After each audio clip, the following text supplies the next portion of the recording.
Perkenalkan, nama saya Jan Patricia Kabarek. Kalian bisa panggil saya dengan Jan. Saya dari kelas 11-2. Nah, kali ini saya akan menjelaskan tentang peranan sel dalam proses fotosintesis. Tujuan pembelajarannya yaitu yang pertama, agar murid dapat mengerti dan memahami tentang apa itu sel. Dan yang kedua, agar murid dapat mengetahui perbedaan sel hewan dan tumbuhan. Dan yang ketiga, agar murid dapat mengetahui peranan sel dalam proses fotosintesis. Apa sih yang dimaksud dengan sel? Sel adalah satu unit terkecil pada makhluk hidup yang merupakan dasar penyusun bagian-bagian tubuh. Dan sel juga merupakan komponen paling sederhana dalam sistem organisasi kehidupan. Sel ditemukan oleh Robert Hooke pada tahun 1665.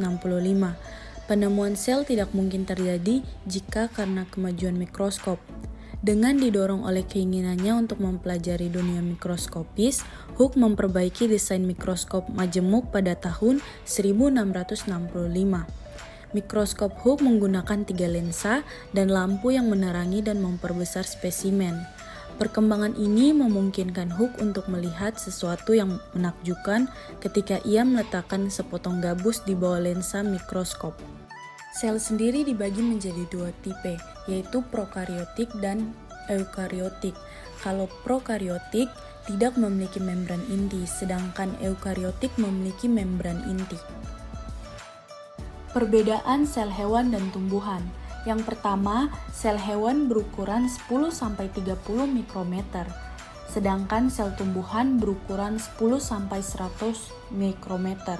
Yang kedua, sel hewan tidak memiliki dinding sel, sedangkan sel tumbuhan memiliki dinding sel. Yang ketiga, sel hewan mempunyai vakuola berukuran kecil, sedangkan sel tumbuhan mempunyai vakuola berukuran besar.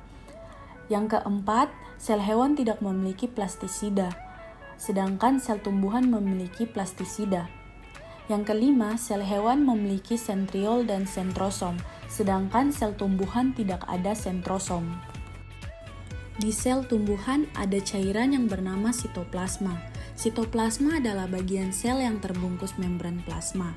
Sitoplasma terdiri dari air, protein, karbohidrat, lemak, mineral, dan vitamin.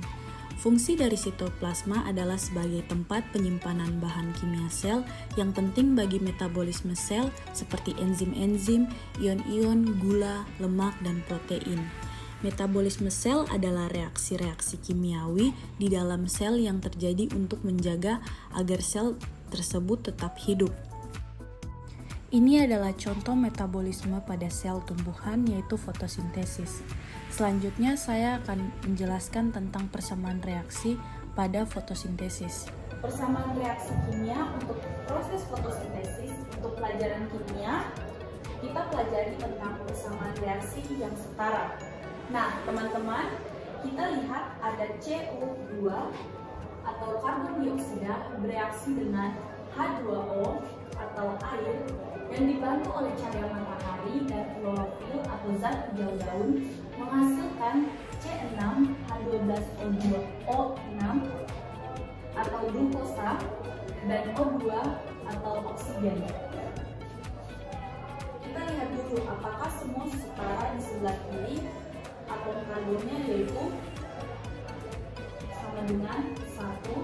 Di sebelah kanan atom karbonnya sama dengan 6. Dan di sebelah kiri hanya sama dengan 2. Dan di sebelah kanan hanya sama dengan 12.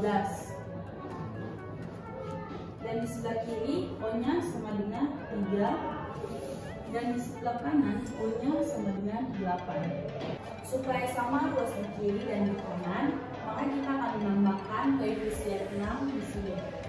Dan di sini otomatis kita akan mengkalikannya dengan 6. Dan hasilnya sama dengan 6.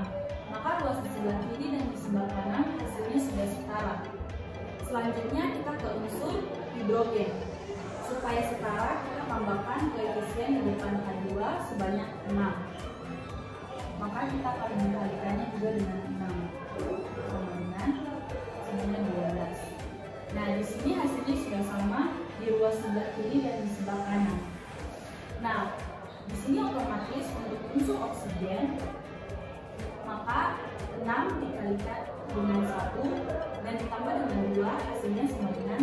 8. Nah, di sini otomatis di sini sudah setara, ruas di sebelah kiri dan di sebelah kanan.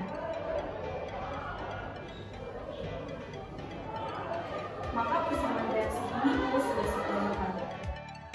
Jadi, kesimpulannya yaitu sel merupakan satuan unit terkecil dalam tubuh makhluk hidup yang memiliki banyak fungsi yang sangat penting bagi keberlangsungan hidup makhluk hidup.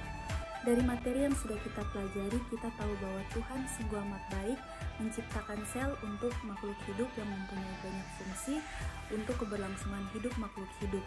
Nah, kita sebagai murid Kristus, kita patut mengucap syukur akan hal tersebut.